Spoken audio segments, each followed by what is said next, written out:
Hi, everybody, and welcome to the Mental Toughness and Body Show. My name is Robb Evans, and I'm your weight loss coach, health strategist, and internationally published author, helping take your life and your business, your health, fitness, mindset, and body from where you are right now to where it is that you want to be. I'm truly grateful today because I have an amazing guest with me. Her name is Maya Cleggett.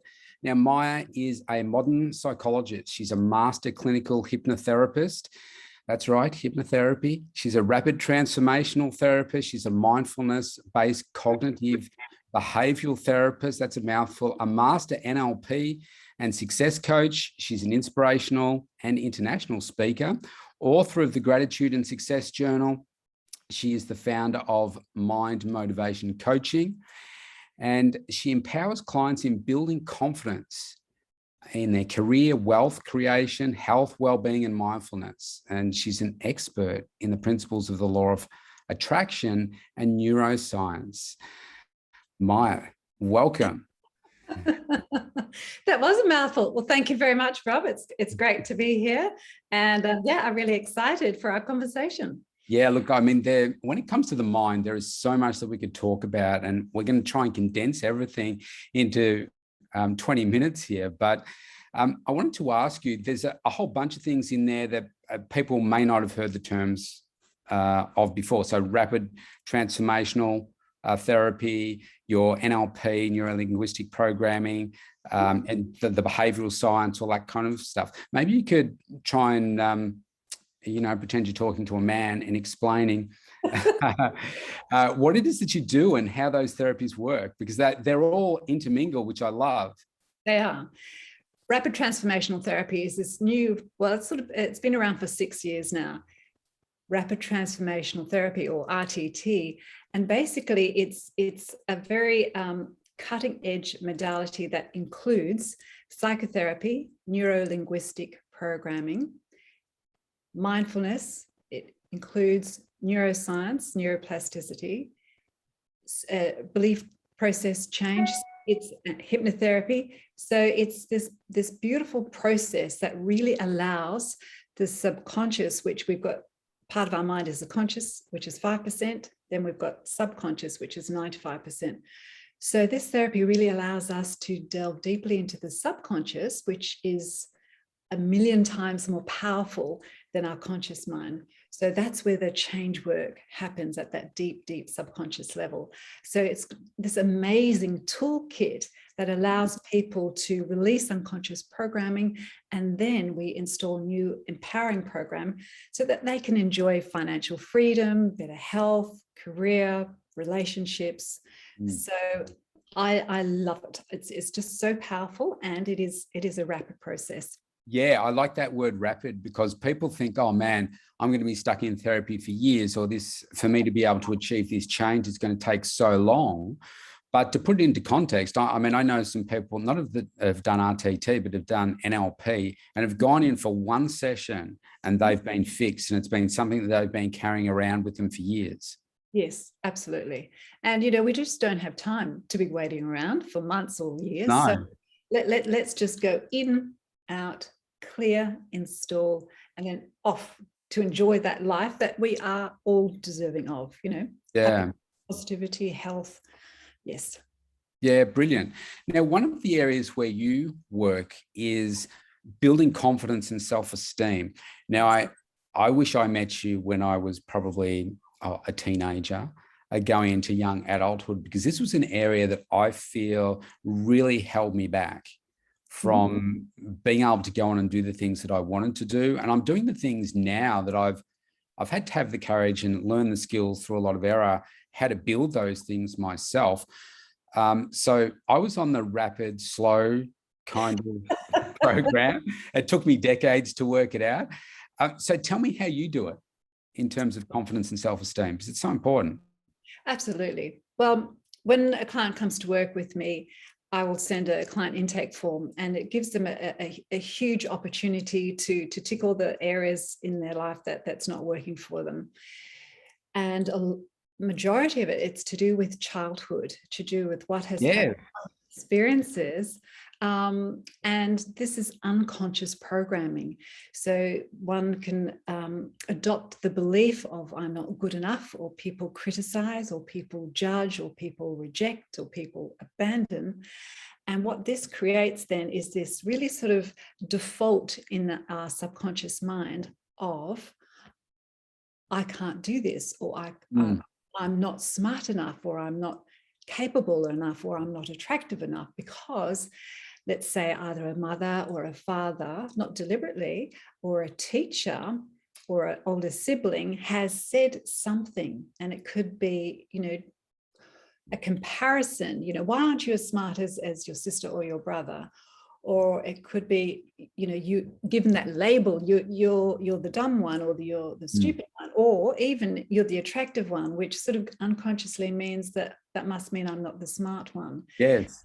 So, as parents, we've got to be, now that I'm aware of it, I just let every parent that I come across to be very, very empowering and positive. Yes. Because the subconscious doesn't do humor, oh, you're the monster, but that's downloading and installing something negative. So we always want to be as empowering and as positive as possible, because we really want to install this, empowering belief that you can achieve whatever you set your mind to, that you are smart, you're capable, that you can do it. No matter what you put your mind to, you can do it. Work hard, work focused, you've got the support, we're there for you. So yeah, it's I love that. Finding out what's happened in the childhood experience that has been what the belief that has been downloaded. And then with the work that I do, we can release, because we can't fix what we don't understand. We don't know what the unconscious program is. So once we find out, we can then release it, and then we can install the new empowering beliefs. There's so many golden nuggets I think you've just mentioned there. Could I ask you about you said there about, a lot of this sits in the subconscious. So going back to your first point, does that mean that 95% of the time we're really telling ourselves this stuff that, I'll tell you the story that I used to tell myself: I'm too short, I'm too ugly, I'm not smart, I don't have friends, I'll never be successful. And on reflection, I don't remember like every day this was dominating my thoughts, but I went to some really dark places as like a 12, 13-year-old, because I just didn't see my life being anything other than this person that was really struggling. Absolutely. And, if all the neuroscientists, all the leaders in neuroscience have all said that we have between 50,000 and 60,000 thoughts per day. That's a lot. Crazy. 80 to 85% of them are exactly the same as yesterday. So let's take what you'd said as a 14-year-old, for example. If we're saying that to ourselves, 50,000 times, 60,000 times, and not being aware of it, then that amount of time, we're dropping seeds, like we're exploding seeds and messages where we're communicating with our subconscious mind. You're too short, or you can't do it, or no one's interested in what you're saying, just for example. Then that is directing the subconscious mind, because the subconscious mind doesn't care if it's right or wrong, good or bad. It just believes, literally takes it. And then if we add on to that, perhaps projecting in our mind, picturing in our mind, worst case scenario, perhaps you would have seen yourself, perhaps being ostracized, or perhaps being told off by a teacher, or being bullied, whatever. Then if we're playing that in our mind, once again, the subconscious doesn't know if it's happening now and if it's real or if it's imagined. So if we're telling our subconscious mind, I'm too short, I'm not good enough, if we're projecting it in our mind, seeing worst case scenario, or we're playing something negative that's happened to us, it's like we're imploding and we're directing our subconscious mind. This is true. And when we have those thoughts, as you just said, you're in a really dark place, our thoughts create an emotion. So you felt, you had those thoughts, I'm too short. That created the emotion of sadness, feeling worthless. Absolutely, sadness and worthless. And when you're feeling sad and worthless, what would your actions and behaviors be? Would they be positive, empowering, or No, they'd be like this. Yeah, I'd go spend time by myself in my room alone. That's right. So time alone, by yourself, in your room alone. And then the outcome would be, that would be your reality, that, perhaps feeling stuck and not being, accepted or belong. And then our mind has those looping thoughts. So they loop back to, I'm too short. I'm not good enough. I'm not smart enough. I'm not accepted. People judge, people criticize. So it's this looping. Whereas, and this is what I always love to share with my clients and people that I speak with, when we change that inner dialogue to, first of all, we have to be aware of what the dialogue is, find out what that inner mean guy or inner mean girl is, that inner critic. And then once we're aware of that, think, challenge that. Is this thought empowering? Is this thought helping me succeed in life? Is this thought helping me go up the career ladder? Is this thought giving me motivation and energy? Is this thought allowing me to move forward? So if it's an inner critic thought, then we can cancel that out. We can challenge it, ask it, is this empowering me? If the answer is no, then we can change it to, let's ask the question, what would be a new empowering belief and a dialogue? So whatever I choose to do, I will achieve. What can I do now that is going to allow me to move forward towards my goal? I've got this. I'm smart, intelligent, capable. Whatever I set my mind to, I can achieve. I've got this. I'm fabulous. I'm amazing. I'm full of energy. I'm pumped. I'm motivated. I'm a success. Like the great quick example is Muhammad Ali. He knew the power of his mind. Yeah. What he used to say to himself is, I'm the greatest. I'm the greatest. I'm the greatest. And even before he became the greatest, he knew how to tap into that power. So he would tell himself, he wouldn't be getting up in the morning saying, oh God, I'm just so tired. I'm just so exhausted. I just can't do it. He's filling his mind with, I'm the greatest, I'm the greatest. And then he would also picture in his mind him seeing himself knocking out his opponent. He would see himself with the umpire raising his arm in success. He would see himself with the trophy above his head, the audience clapping, because he knew the power of his mind, that whatever pictures he had in his mind as in success and the words that he was using, allowing into his mind, I'm the greatest. Because the subconscious doesn't know the difference between what's real and what's imagined, that gave him the energy. His whole body was energized because he was telling his mind, I'm the greatest. So he then had the energy, muscles, to do the training. He obviously had to take the action, but he had the energy to do the training. He had that mindset. He had that motivation because he was telling himself that. Even initially it wasn't true, because he told himself over and over and over, it became true. So we can choose. We can either talk ourselves into it or talk ourselves out of it. Yeah, and I know people could be listening to this and thinking, oh, how true is that? I mean, I'm a walking example of that, because the challenges that I had, and it was probably for a few decades where I kept telling myself the same thing. And one day I just said, I'm sick of this. And I would walk around my neighborhood saying it out loud, the things that I wanted to change about myself. And incanting it every day. And every now and then somebody would walk past and I'd be like, oh, I'll just keep walking the opposite direction. But I don't do it anymore because I did it every day for so long, about 6 months, that it just became part of who I am. And now the way that I think about myself, and I reflect back to what I just told you about how I felt as a young boy, and it's amazing to think I am now where I am, and I was way back down there.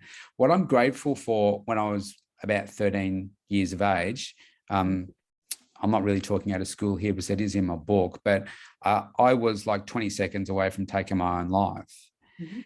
And whether it was lack of courage in that 20 seconds or not, but in that time, I said to myself, surely life will not always be this way. There has to be a greater meaning for me down the track. I didn't know what it was, but for whatever reason, I never had that thought of killing myself again. Never. Yep. And it wasn't like life just changed for me like that. It was still very painful because I was bullied a lot, and like physically bullied and stuff at school because I'm a shorter guy, easy target. But I moved on. Yep. One of the tips that helped me with a bully, if anyone's out there being bullied, get a tall friend, because as soon as I got a tall mate, it all stopped. So that was good. But I realized that the meaning had to come from within me. And picking up on the point you just said earlier about understanding why you're having those thoughts is just so important. And I know you see it on the movies where the person lies on the couch, and it's normally associated with a sitcom or something, so you don't take it too seriously. But when you really understand, why you have those thoughts, and why you are stuck where you are now, it's because of all that crap that happened way back there. And it's through all the pain that I've worked out, that's why I'm not where I wanted to be at those points. And that's why I continue to grow now.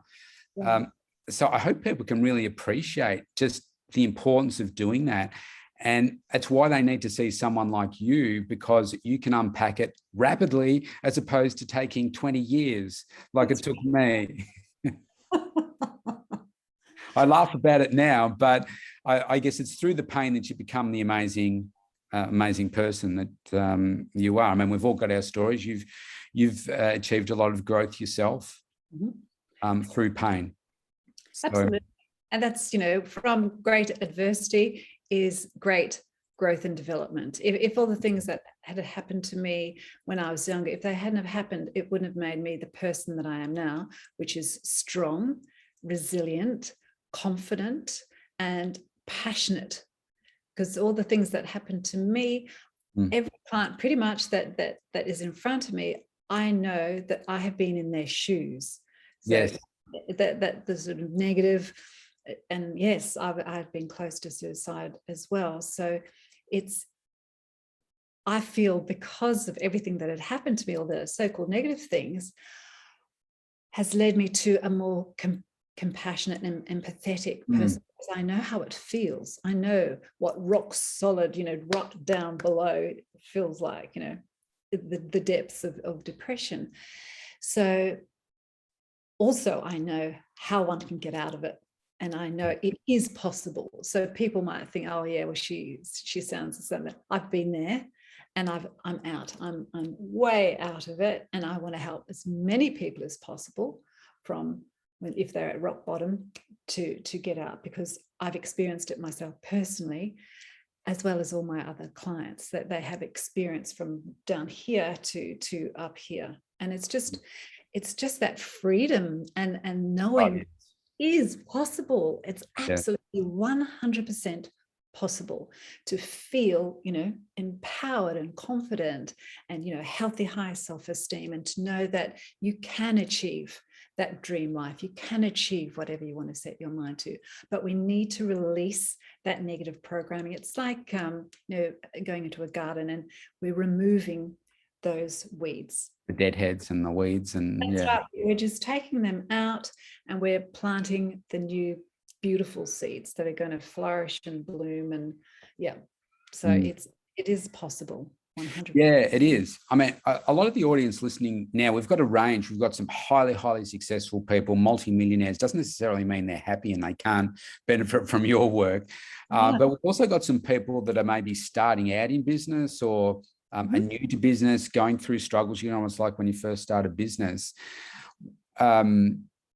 Creating that new vision, or a vision, because a lot of people just go through life and they don't create a vision. And it's kind of tied in with what you were just talking about there, your passion, your purpose, and so forth. I mean, I went from chartered accounting to doing what I do now in helping others run successful businesses, but also help them in their physical and mindset transformations as well.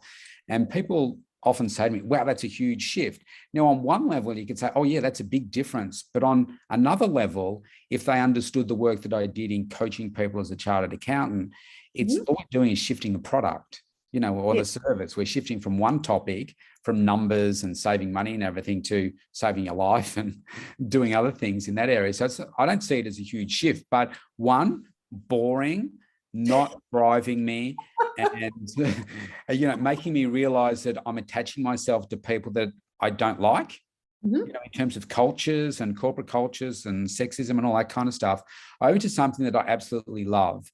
And you know, like tonight, well, today I was up at 5 a.m. I'm on coaching calls till midnight tonight. Now, that's a long day, but I love it because I love learning more about myself, to create, you know, getting more mindset coaching for myself, but also being able to help others myself. So I've been able to make that shift. It's took me a long time. I was a chartered accountant for 19 years before I decided to make the change. What is it, maybe some of the tips and tricks that we can help people with really creating that strong vision for themselves and that purpose? I find that, as we talked about then, it is passion, and basically getting a piece of paper and a beautiful pen and writing out all the things that fill you up, all the things that bring you joy, all the things that you are passionate about, all the things that make you feel as if you're in the flow or the zone, you know, when everything else just goes and you're just there, present in the moment and loving it. So writing down all of those things and not putting a parameter, and just write freely, you know, as much as you possibly can.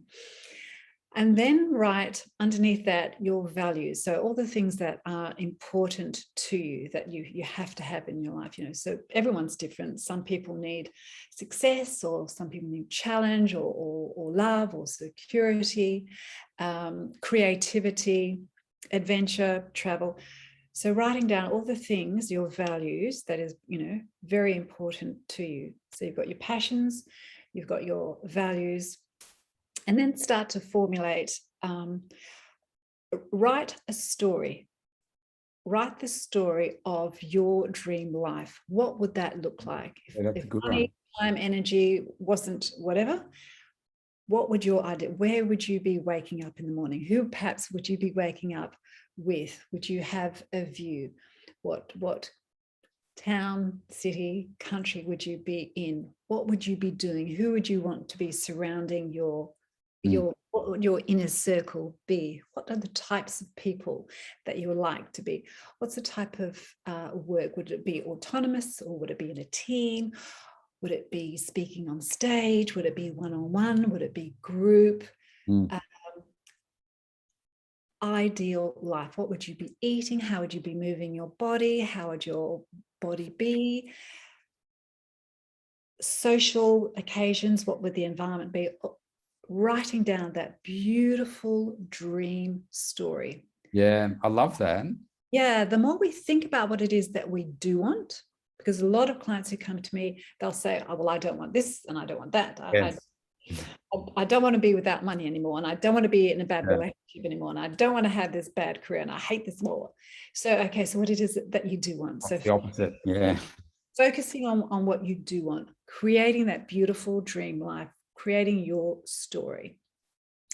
Because the more we focus on that, the more we visualize that. Once again, the subconscious doesn't know the difference between what's real and what's imagined.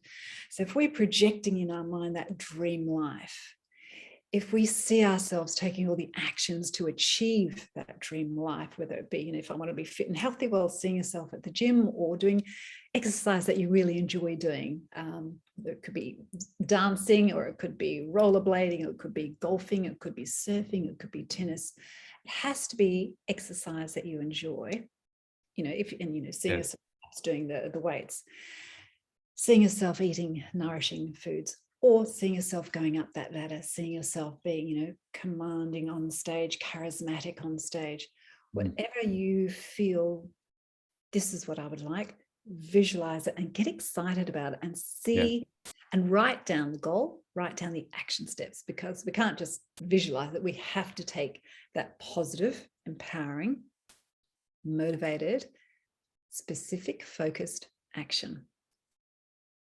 I think they are some amazing steps you've just said there, because there would be a time if we were having this discussion and you said, how do you imagine your life and, you know, job and whatever, if we went back 15 years ago, I'd be like, oh, I'm not sure. You know, I could probably only describe in detail a couple of those things, but as you're saying them, I'm getting, boom, that image. It's just up. It's like, okay, I know exactly what I'm eating. I know where I am. I know who's in my inner circle. I know who I'm with. I know my view. I know, you know, all of those things. And it's taken me a time. Again, I'm slow. I'm just slow, Maya, doing everything, but it's worth it to get there. But going through that process, it's kind of like the what. And then I worked out, okay, why? And when I found the why that was so important, that's where my passion came. Yep, that's right. Absolutely. And that why comes from your values. So writing that, you know, if you want to help people, if you want to inspire people, if you want to motivate people, you know, writing down those values will give you that why. Absolutely. And would you find that, because I certainly find this in the clients that I work with, but once they've got that, do you find then that the how just becomes a matter of fact? Absolutely. You know, I always give my clients a transformation action strategy. So they write down their goal, they write down their action steps, and then that is creating a blueprint for the subconscious mind, because otherwise life is just going to happen to us. So even if that goal is finding my true new life purpose. So, okay, so that is what I'm focusing on. So that my action steps is to write that values list, is to write that list of what I'm passionate about. So it's creating that strategy, creating that plan, and then that allows the subconscious mind to move forward, because we're only filling our subconscious mind with what it is that we do want, and the action steps to make that happen. And yes, it's just one step forward every day, just even if it's just one small step in the right direction is going to, at the end of the year or the end of a month or 2 months, there is going to be, you know, dynamic change. Yes. Oh, this is so exciting. I've almost forgotten what, you know, we originally, when we were planning this call, what we were going to talk about. So, and I just want to be really conscious of your time. We talked about imposter syndrome. And I think I was on a call with somebody just recently, and we were talking about, not imposter syndrome, because it's only since I've spoken to you that I've heard it phrased that way, but we were talking about authenticity and so forth, because I think there's a lot of fakeness in the world these days, and social media doesn't help that. So I wanted to get your views about, you know, imposter syndrome, authenticity, tying all this into, you know, the rapid transformation therapy. 80% of people at one time or other has this feeling or experiences imposter syndrome. So imposter syndrome, let's say you're starting a new job, or you're beginning in a new relationship, and we start to have those feelings of I'm not worthy enough, or I'm not deserving enough, and then we have these feelings of a fear of failure. And this all once again goes back to childhood. Something has happened, Limiting beliefs and so forth. That's right. So there's that low self-esteem, lack of confidence, that I'm not worthy enough, I'm not good enough, I'm not deserving enough. So understanding, okay, so it is a thing, and I have a lot of clients who come to me with the imposter syndrome. So we have to find out what those limiting beliefs are first, and then we can change that old default because it's been hardwired. Let's say it's been 30 years, it's been hardwired in, or 40 years, or even 20 years. So it's finding out what that negative belief is, what that programming is running. Because if our conscious mind, well, I want to be a success and abundant, I want to be in a loving relationship, that's what the conscious mind thinking. But if the subconscious is running the program where you're not good enough, you're not worthy enough, you're not enough, there's confliction. So we need to clear that. So one of the many things that I always, when I'm working with a client, is to allow them and to get their mind focused on gratitude. That is one of the major things. Is, I've got 3 things that no matter who comes to see me, I recommend, is a gratitude journal, because this retrains the mind to look for and expect positive experiences, because our beliefs and our expectations create our reality. So if we've got the imposter syndrome that I'm never going to succeed, or I'm going to fail, or people out there, everyone is judging me and I'm not worthy, then that's what's going to be our reality. We're going to attract, like a magnet, experiences that creates our truth.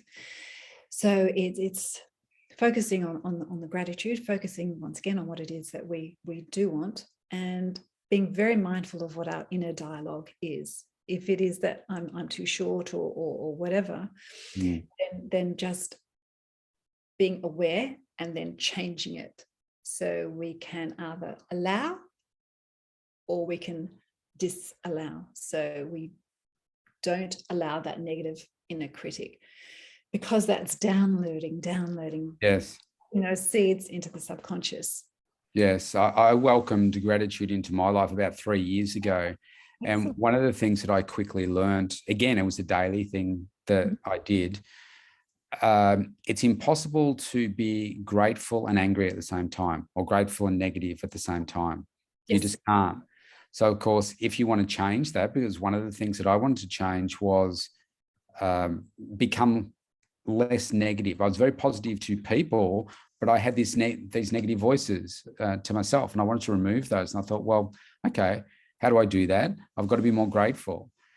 And in those moments, I found that I couldn't be negative. And the more that you did, I reconditioned myself to and I just don't have those thoughts now. It doesn't matter what comes into my life, COVID, all that kind of stuff. It's like, well, yeah, what's the opportunity and growth and learning experience from all this? Absolutely. Yeah. How can I turn it around? What can I do that's going to create success, as opposed to why is this happening to me? That's a disempowering question. Yes. Let's ask the empowering question. How can I use this to my advantage? What is the opportunity here? What is the possibility here? What is the solution? So having that solution orientated mindset, as opposed to, well, that is the reality and there's nothing I can do. There is always something that we can do. And what's the lesson that we can learn from this adversity? Yeah, beautifully said. Maya, I want people to be able to continue to have a relationship with you and your products and what you do, because you've just added so much value here today, and I thank you so much for it. You've said that you've got a free gift for everybody that's listening, which is your Raising Your Vibration audio. Did you want to just talk about that for a little bit? Yeah. If you just hop onto my website, mindmotivationcoaching.com, on that homepage, there's an area where you can just add in your email address, and you'll instantly be sent the Raising Your Vibration audio.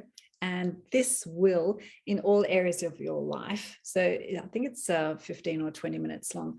So just listening to that and do that once a day for 1 or 2 weeks, and that allows the mind to be retrained in raising one's vibration. Because when we raise our vibration, everything is energy. So if our energy is radiating in a high, positive, powerful state, like attracts like. So we will attract those positive experiences. So this is just a really powerful audio to attract more of the good stuff. Yeah, wonderful. And thank you. That's very gracious.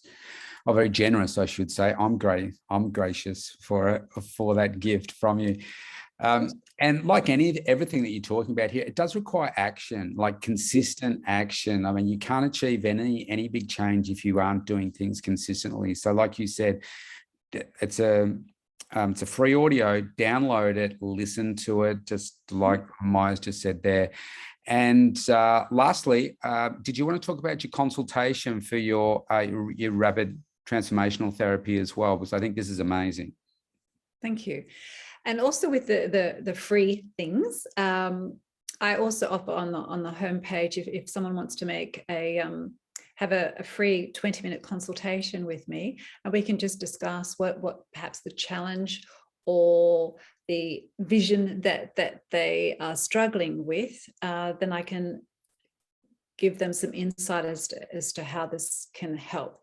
So with the Rapid Transformational Therapy program, it's over 4 weeks, and we have 4 sessions in that 4 weeks. You have 2 personalized recordings made for you, and you will tell me what it is that you want to achieve or what you're struggling with, what you want to overcome. And then we will have the initial consultation of getting a really clear vision of what you want to achieve. And sometimes clients have got no idea, as you'd said. So we get a clear picture. So I help you put together a really clear picture.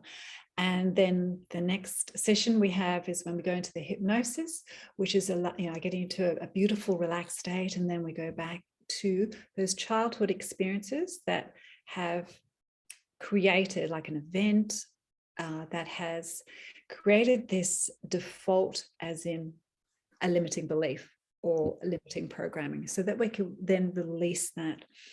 Then I create a recording for the client, and they can then listen to that for the next 21 days.